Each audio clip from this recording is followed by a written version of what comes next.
As a software developer and technologist, I've worked on a number of civic technology projects over the years.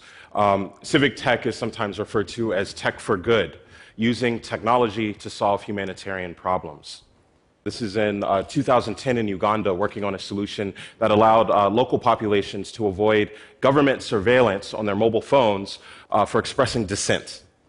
That same technology was deployed later in North Africa for similar purposes to help activists stay connected when governments were deliberately shutting off connectivity as a means of population control.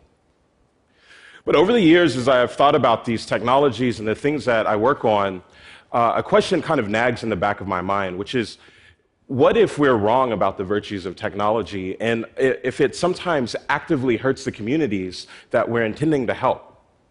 The tech industry around the world tends to operate under similar assumptions that if we build great things, it will positively affect everyone eventually. These innovations will get out and find everyone. But that's not always the case. I like to call this blind championing of technology trickle-down techonomics, to borrow a phrase. We tend to think that if we design things for the select few, eventually those technologies will reach everyone. And that's not always the case. Technology and innovation behaves a lot like wealth and capital. They tend to consolidate in the hands of the few. And sometimes they find their way out into the hands of the many.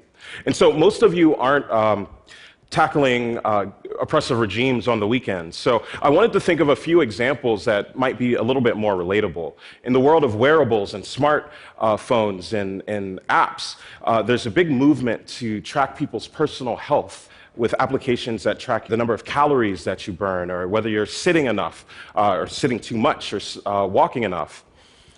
These technologies they make patient intake in medical facilities much more efficient. And in turn, these medical facilities are starting to expect these types of efficiencies. As these digital tools find their way into medical rooms and they become digitally ready, what happens to the digitally invisible? What does the medical experience look like for someone who doesn't have the $400 phone or watch tracking their every movement? Do they now become a burden on the medical system? Is their experience changed? In the world of finance, Bitcoin and cryptocurrencies are revolutionizing the way we move money around the world.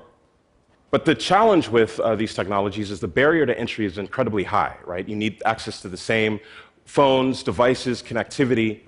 And even where you don't, where you can find a proxy agent, usually they require a certain amount of capital to participate. And so the question that I ask myself is, what happens to the last community using paper notes when the rest of the world moves to digital currency? Another example from my hometown in Philadelphia. I recently went to the public library there, and they're facing an existential crisis. Public funding is dwindling.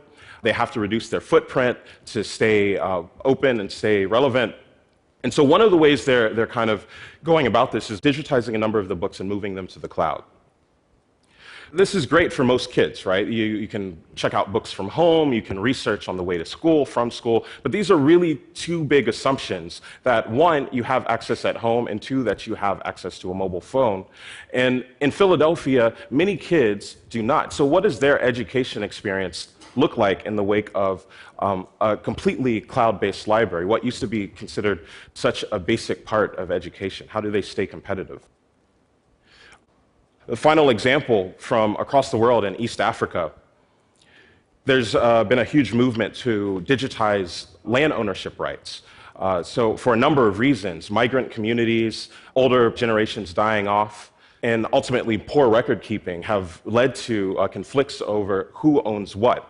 And so there was a big movement to put all this information online, right? Track all the ownership of these plots of land, put them in the cloud, and give them to the communities.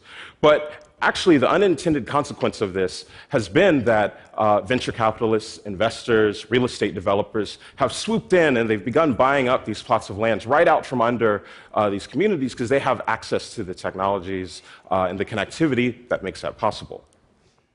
So that's the common thread that connects these examples, the unintended consequences of the tools and the technologies that we make.